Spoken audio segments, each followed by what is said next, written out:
सबैलाई मनपर्ने नरम मिठा एउटा पछि एउटा खाइरहन मन लाग्ने घरैमा सजिलो तरिकाले बनाएर रेडी हुन्छ गुलाब जामुन। नमस्कार, हाम्रो रसोई च्यानलमा गुलाब जामुनको लागि 1 बुटुको दुध पाउडर, 2 चम्मच मैदा, त्यसमा 1 चम्मच आदि अहिले लगाम, आधा चम्मच साइडमा राखिदिउँ, आधा चम्मच घिउ, थोरै बेकिङ सोडा। अब सबैलाई मिक्स गरेर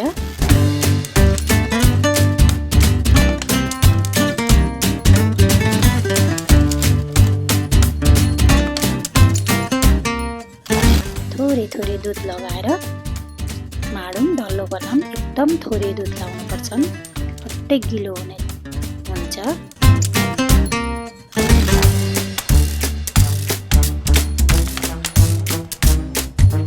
बरवाएको मैदा अलिअलि लगाएर मजाले डल्लो बनाऊँ।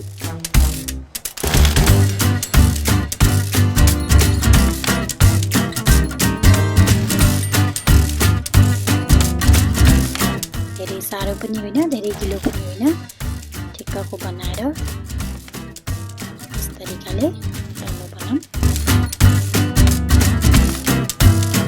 अलिकति हातमा घिउ लगाएर सानसाना डल्ला बनाऊँ, जत्रा चाहिन्छन् आफ्नो हिसाबले, साना ठुला।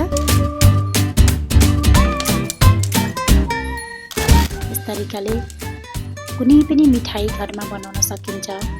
बाहिरको त्यति साह्रो राम्रो हुँदैन, मिक्स हुन्छ हरेक थोक, र घरमा बनाएर खाँदा साह्रै राम्रो हो।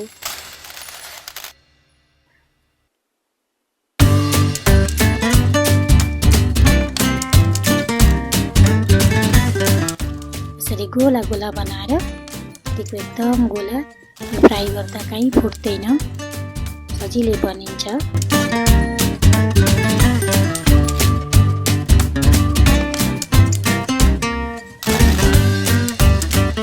यस तरिकाले सबै डल्ला बनाऊँ।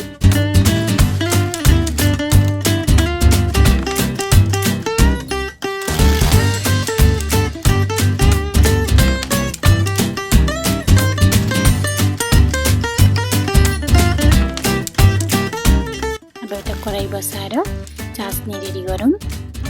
1 कप चिनी लगाइदिउँ। अब 2 बुटुको पानी लगाइदिउँ।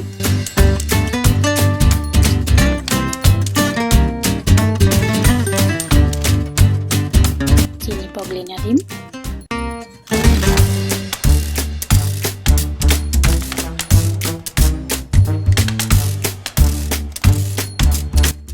अब यसमा 2टा कुटेका इलायची लगाइदिउँ र 5-6 मिनट नाच्चिनलाई पाक्न दिउँ।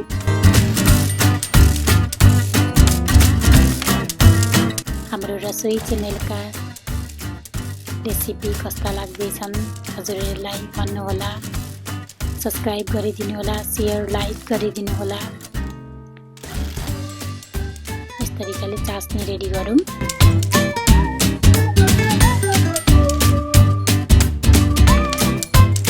चास्नी भइसक्यो। अब एउटा कराई बसाएर कराई तापेपछि तेल लगाइदिउँ। सानो आगो पारेर एक-एकवटा गरेर लगाउँदै जाऊँ, धेरै एकैचोटि होइन।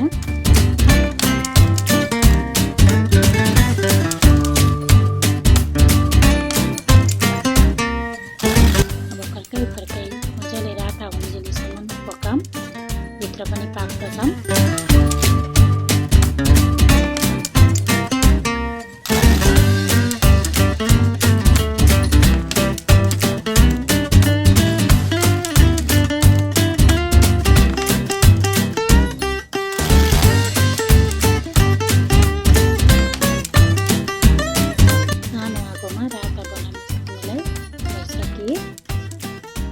फुले पनि कति मजाले।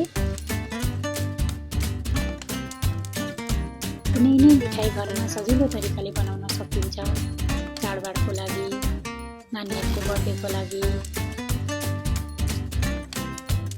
घरमा क्लिन मिठाई बनाएर रेडी गर्न सकिन्छ। अब चास मुना लगाइदिएर मजाले सबैतिर चलाएर 1 घण्टाको लागि यसलाई छोपेर छोड्दिम।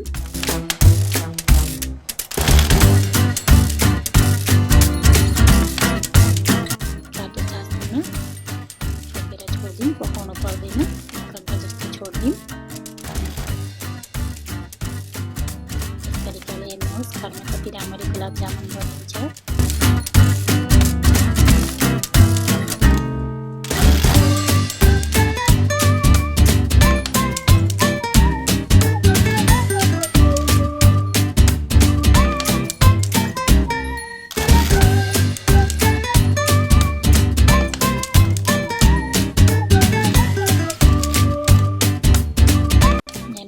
नरम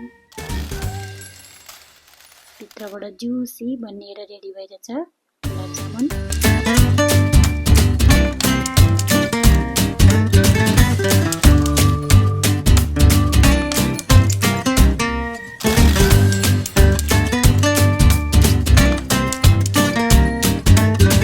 एकदमै जुसी हेर्नुहोस्।